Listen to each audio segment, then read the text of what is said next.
Your liver is screaming right now, and you can't hear it because the liver doesn't have pain receptors. It doesn't ache. It doesn't warn you the way a sore knee does. It just quietly gets buried under fat year after year, meal after meal. And here's the part that should make you angry. Some of the foods doing the damage are sitting in your kitchen right now with a label that says heart healthy, natural, low fat. 7 of them. 7 foods that are choking your liver and slamming the door on ketosis so your body literally cannot burn fat even when you're trying. And number 5, most people eat it thinking it's the healthy choice. So if you've got stubborn belly fat, that won't move. If your energy crashes at 2 in the afternoon like clockwork, if you're foggy, bloated, tired by dinner, and you've been told your blood work is, quote, fine, stay with me. Because this isn't a diet lesson. This is a lesson about the one organ that controls whether you burn fat or store it. By the end of this, you'll know exactly which 7 foods to pull off your plate, why your doctor probably never mentioned the warning signs, and what to eat instead so your liver can finally do its job. Let me show you what's really going on. Here's the thing nobody explains to you. Your liver is not just a filter. We've been taught to think of it like a kitchen sponge that mops up toxins. That's a tiny part of the story. Your liver is the master switch of your metabolism. It decides hour by hour whether your body runs on sugar or runs on fat. It packages energy. It makes ketones. It manages your blood sugar while you sleep. When your liver is healthy, ketosis is easy. Fat burning is the default. But when your liver gets clogged with fat, that switch jams. It gets stuck in storage mode, and no amount of willpower fixes a jammed switch. This condition has a name, non-alcoholic fatty liver disease, and the numbers are frightening. Researchers estimate that roughly 25% of adults worldwide now have a fatty liver. In some studies of people with obesity or type 2 diabetes, it climbs above 70%. Back in the 1950s, this was considered rare. Today, it's the most common liver condition on the planet. And most of these people have no idea. Their doctor runs a standard panel, the liver enzymes come back in range, and they're told everything's fine. But here's what the research shows. You can have significant fat building up in your liver with normal enzyme levels. Normal blood work does not mean a clean liver. I want you to sit with that for a second. You can be walking around with a liver that's drowning in fat, feeling tired and bloated and stuck, and be told you're perfectly healthy. So how does the fat get in there in the first place? This is where it gets fascinating and where the 7 foods come in. There's a process called de novo lipogenesis. Big phrase, simple idea. It just means making new fat from scratch. Your liver can take certain things you eat and literally manufacture fat out of them, then store that fat right inside its own cells. And the number one trigger for this process is a specific kind of sugar, which brings me to the first food. Number 1, high fructose corn syrup and added sugar. Now, I'm not anti-sugar in some preachy way. Stay with me, because the mechanism here is the whole game. When you eat glucose, the kind of sugar in bread or potatoes, almost every cell in your body can use it for energy. It gets spread around. But fructose is different. Fructose is processed almost entirely by your liver. It's the only organ that can really handle it in large amounts. In small doses, like the fructose in a whole piece of fruit wrapped in fiber, your liver shrugs it off. No problem. But when you flood it with concentrated fructose from soda, candy, sweetened coffee drinks, and the high fructose corn syrup hiding in sauces and dressings, your liver gets overwhelmed. And what does it do with the overflow? It turns it straight into fat through that de novo lipogenesis process. Studies published in journals like Hepatology and the Journal of Clinical Investigation have shown that high fructose intake directly drives fat accumulation in the liver and worsens insulin resistance. One well-known controlled study had people drinking fructose-sweetened beverages, and over a matter of weeks, researchers measured increased liver fat production and rising markers of metabolic dysfunction. The same effect was much weaker with glucose. Think of your liver like a sink. Glucose drains out to the whole body. But fructose only drains through this one organ. Pour in a little, it flows fine. Pour in a fire hose of soda and syrup every single day, and it backs up, and the backup is fat. Here's why this destroys ketosis. As long as your liver is busy converting sugar into fat and dealing with the insulin spike that follows, it will not make ketones. Insulin is the off switch for fat burning. Every sugary drink resets that switch. You could be doing everything else right, and one sweet tea at lunch quietly shuts the whole thing down for hours. The American Heart Association suggests most women keep added sugar under about 25 grams a day and men under about 36 grams. The average American eats far more than double that. A single can of regular soda can blow past the entire daily limit on its own. So the first move, before anything else, is to hunt down liquid sugar and added sugar in your day. That's the fire hose. Turn it off first. Number 2, industrial seed oils. This is the one that's going to upset some people. And I want to be careful and honest about the evidence here, because that matters. I'm talking about the highly refined oils. Soybean oil, corn oil, cottonseed oil, the cheap oils in nearly every fried food, every packaged snack, every restaurant fryer, and a shocking number of, quote, healthy products. Here's the issue. These oils are extremely high in a fatty acid called linoleic acid, an omega-6 fat. Now we need some omega-6. It's essential. But over the last century, our intake has exploded. Some researchers estimate that linoleic acid consumption in the United States has increased several times over since the early 1900s, mostly from these refined oils. In the 1960s, they were a small slice of the diet. Today, they're one of the biggest sources of calories in the standard Western diet. The concern, and I want to be clear, this is an area of active research and debate, is twofold. First, these oils are fragile. When they're exposed to heat and air, they oxidize. Think of oxidation like rusting. You're putting rust-prone fat into your cells. Second, animal studies and mechanistic research suggest that very high linoleic acid intake, especially the oxidized kind, may promote inflammation and fat accumulation in the liver. I'll be straight with you. We don't have a giant human trial proving seed oils alone cause fatty liver. What we have is strong mechanistic evidence, animal data, and the simple fact that these oils came onto the scene at the exact same time our metabolic health fell off a cliff. That correlation isn't proof. But combined with the oxidation chemistry, it's enough that I personally cook with stable fats instead. What do I use? Extra virgin olive oil, which is rich in protective polyphenols, butter, little coconut oil, avocado oil for higher heat, stable fats your great-grandmother would recognize. Your liver handles those far more gracefully. Number 3, refined grains and white flour. This is the quiet one. Nobody's scared of bread. But refined carbohydrates are one of the biggest reasons people can't get into ketosis and can't get out of fatty liver. When you strip the fiber and the bran off a grain, you're left with fast-digesting starch. White bread, white rice, crackers, pasta, most breakfast cereals. Those pretzels in the, quote, healthy snack aisle. Your gut converts that starch into glucose almost instantly. Blood sugar spikes, insulin spikes to handle it. And here's the cruel part. The excess glucose your body can't burn right now, your liver can convert a portion of that into fat too. So you've got a constant drip of insulin from refined carbs, and insulin, again, is the master off switch for fat burning. As long as insulin is up, ketones stay down.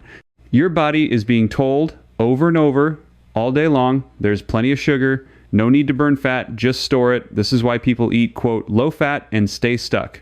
They cut the fat and load up on refined starch, and they wonder why the belly won't budge. It's the insulin. The fix here is simple but powerful. Pull the refined grains and lean on real whole foods.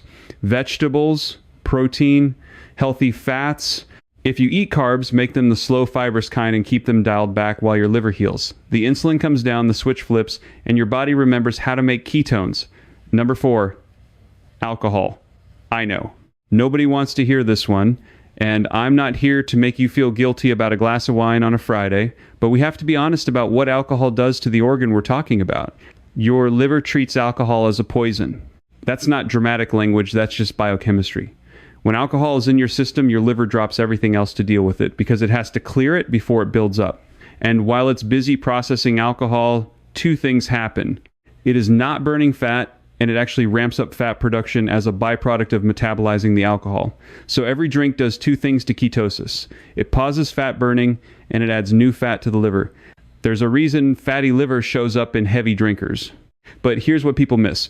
Even moderate, regular drinking, combined with a diet full of sugar and refined carbs, stacks the deck against your liver. Now, I want to keep this responsible. An occasional drink is not going to ruin a healthy person. But if you're fighting stubborn weight, fatigue, and a liver that's already struggling, alcohol is pouring water on the fire you're trying to light. If you're serious about healing your liver and getting into fat burning, the single most effective thing many people can do is take a break from alcohol for a few weeks and watch what happens. The bloating drops, the morning fog lifts, the sleep gets deeper, and the lighter the colored, lower the sugar, the better if you do drink. But the liver doesn't really have a free pass here, and pretending otherwise wouldn't be honest. Now, before I get to number 5, the one most people eat thinking it's healthy, I want to take a quick second because this matters.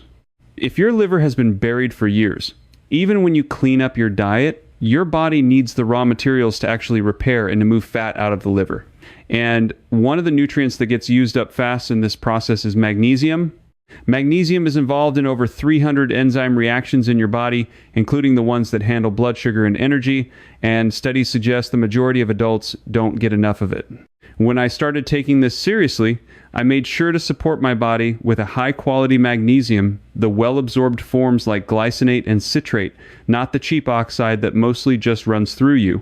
The part nobody talks about is sourcing. Make sure whatever you take is third-party tested so you know what's actually in the bottle. The one I use is third-party tested. I looked at the report myself. If you want to try the exact one, there's a link in the description. Right now, they're running a deal where you buy 2 and get a third free, and it comes with a 60-day money-back guarantee, so there's no risk in trying it. Click the first link below or scan the code on the screen. And look, magnesium is supportive. It's not magic. It is not going to undo a bad diet. But when you're doing the work, giving your body what it needs to do, the repair makes the whole process smoother. More on exactly how to use it in a minute. And if you want to go even deeper on exactly how to put all of this into practice, I've got something that was built for this. I wrote the Metabolic Reset and the more comprehensive companion, the Visceral Fat Protocol, specifically to give you the complete system behind everything I'm sharing in this video. The step-by-step protocols, the meal frameworks, the liver repair sequence, all of it laid out so you can actually follow it day by day, not just understand it in theory. It's available right now for $97, and you can find the link in the description at eliminatoboliclabs.com. If you're serious about getting your liver and your metabolism working for you again, that's where to go. But right now, let's get back to number 5, the one that trips up almost everybody because it's wearing a health halo. Fruit juice, smoothies, and dried fruit. I told you this one trips people up because we've been trained to think anything with fruit on the label is automatically healthy. And whole fruit, the kind you bite into, is genuinely good for you. The fiber slows everything down. The water fills you up. Your liver gets the fructose in a slow, manageable trickle. But the moment you juice that fruit, you throw away the fiber and keep the sugar. A glass of orange juice can contain the sugar of 3 or 4 whole oranges with none of the fiber that would normally protect you. You'd never sit down and eat 4 oranges, but you'll drink them in 30 seconds. And remember what we said about fructose? It goes straight to the liver. So that, quote, healthy juice hits your liver almost exactly like soda does. Smoothies from a shop are often worse because they pile in juice, sweetened yogurt, honey, and sometimes added sugar on top of the fruit. Dried fruit is fruit with the water removed, so the sugar is concentrated into a tiny, easy-to-overeat package. A handful of raisins is a sugar bomb. This is the trap. People cut the soda, feel great about it, and replace it with juice and smoothies, and their liver doesn't know the difference. The fructose is the fructose. So if you love fruit, and you should, eat it whole. Berries are the lowest in sugar and the highest in those protective compounds. Skip the juice, skip the daily smoothie, your liver will thank you. Number 6, ultra-processed packaged snacks and, quote, diet foods. This is the category that combines almost every problem we've discussed into one little wrapper. Pull a typical snack bar, a flavored cracker, a low-fat cookie, or a, quote, healthy chip off the shelf and read the back. You'll usually find some combination of refined flour, seed oils, and added sugar, sometimes all 3, plus a list of additives. Food scientists engineer these products to hit what's called the bliss point. The exact combination of sugar, fat, and salt that makes you want to keep eating and never feel satisfied. That's not an accident. There's an entire industry that makes more money engineering hunger than satisfying it. The goal of the product is to make you reach for another one. And the diet versions are sneaky. Take the fat out and the food tastes like cardboard, so they pump in sugar and starch to make it palatable. So the, quote, low-fat snack spikes your insulin harder than the regular version. You feel virtuous and your liver pays the price. Here's a simple rule that cuts through all of it. If a product has a long list of ingredients you can't pronounce, and it comes in a crinkly package designed to last 2 years on a shelf, it's probably not feeding your liver. It's feeding the problem. Real food spoils. Real food has 1 or 2 ingredients. The closer you eat to the way food comes out of the ground or off the animal, the easier your liver's job becomes. Number 7, and this is the one I'd put at the top if I could, sugary coffee drinks and sweetened beverages. I'm separating this from soda on purpose because this is the one that gets people who think they've cleaned up their diet. The flavored latte, the big iced coffee with the syrup and the whipped cream, the sweet tea, the energy drink, the flavored water that quietly has sugar in it. Some of these large coffeehouse drinks contain as much sugar as 2 or 3 cans of soda in a single cup. And people drink them first thing in the morning on an empty stomach, which is the worst possible time. You wake up, your body's been fasting all night, you might actually be sliding into a little fat burning. And then you pour in a giant dose of liquid sugar and slam the door. Insulin spikes, fat burning stops, and your liver starts its conversion work all over again. This is the single easiest, highest impact swap most people can make. Drink your coffee black or with a splash of cream and no sugar. Drink water, drink tea unsweetened. If you do nothing else from this whole lesson except cut liquid sugar, including these drinks, you will give your liver more relief than any supplement on earth could provide. So let's pull it all together, because knowing the 7 foods is one thing, knowing what to actually do is another. Here's how I'd approach it if I were starting today, step by step, gradually, not overnight. First, attack liquid sugar, soda juice, smoothies, sweetened coffee drinks, energy drinks. This is the fire hose on your liver. Turn it off and you remove the single biggest driver of new liver fat. Replace it with water, black coffee, sparkling water, unsweetened tea. This one change alone is often enough to start the switch flipping back toward fat burning within days. Second, swap your fats. Get the refined seed oils out of your kitchen and cook with stable fats. Extra virgin olive oil for most things, butter, a little avocado oil for high heat. When you eat out, be aware that almost everything fried is cooked in seed oil, and choose accordingly. Third, cut the refined grains and the packaged snacks. You don't have to be perfect. Just build your plate around protein, vegetables, and healthy fats, and treat refined flour and ultra-processed snacks as the rare exception, not the daily default. As the insulin comes down, ketosis becomes possible again. Fourth, give alcohol a real rest, at least for a few weeks while your liver recovers. Watch how you feel. Fifth, support the repair. Plenty of water, plenty of protein, leafy greens, and adequate magnesium, and the basic nutrients your liver needs to do its work. Some people find a daily walk after meals helps blunt the blood sugar response too. Movement pulls glucose into the muscles instead of leaving it for the liver to store, and give it time. The research on this is genuinely hopeful. Studies have shown that fatty liver is often reversible. When people lose even 7 to 10% of their body weight through real dietary change, a meaningful number see significant reductions in liver fat, and some see the fatty liver resolve. Your liver wants to heal. It's one of the only organs in the body that can regenerate. You just have to stop pouring fuel on the fire long enough for it to recover. Now, I have to say this clearly, and I mean it. This is educational information, not medical advice. I'm not your doctor. If you have a diagnosed liver condition, type 1 or type 2 diabetes, if you're pregnant, if you take any medication, especially anything that affects blood sugar or that your liver processes, you need to talk to your doctor before changing your diet or starting any supplement. Some of these changes can shift your medication needs quickly, and that has to be supervised. Please don't do anything drastic on your own. Start gradually. Get the right people in your corner, but within those guardrails, the truth is, most of the power here is in your hands, at the end of a fork, 3 times a day. And I want to leave you with this, because I think it matters more than any single food on this list. If you've been struggling with your weight, your energy, your focus, and you've been blaming yourself, blaming your willpower, I want you to hear me. It was probably never a willpower problem. You were handed a food supply engineered to overwhelm the one organ that controls fat burning, and then told your blood work was fine while it quietly drowned in fat. That's not your fault. But starting today, the response is yours. I used to be one of those people. Tired by mid-afternoon, foggy, soft around the middle, doing, quote, everything right and getting nowhere. When I learned how to protect my liver and let it heal, everything changed. The energy came back. The fog lifted. The fat that wouldn't move finally started moving, not because of a magic pill, because I stopped jamming the switch.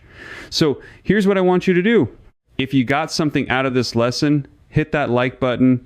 It genuinely helps me get this in front of more people who need it.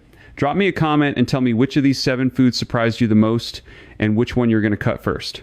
I read them. And if you know someone who's exhausted and stuck and being told they're fine, share this with them. It might be the thing that finally explains what's really going on. And subscribe, because we go deep on this stuff, the way Real Metabolic Health actually works every single week. Oh, and I almost forgot. I put together a free guide that walks you through exactly how to clean up these 7 foods step by step with simple swaps for each one, a sample day of liver-friendly eating, and the exact routine I follow. It's completely free. The link is in the description below. Just grab it, take it. It's yours. Thanks for watching. Thanks for listening. And if this hit home, you're going to want to see the lesson I just published on the warning signs of insulin resistance that show up years before any doctor catches it, because it ties directly into everything we just covered. Here's a clip from that one. Click the video on the screen coming up in just a few seconds, and I'll see you in that next lesson. Before you go, do me one favor. Pick just one food from this list and cut it today. Not all 7, just one. Start there. Your liver notices faster than you think, and small wins build real momentum. I'll see you in the next lesson.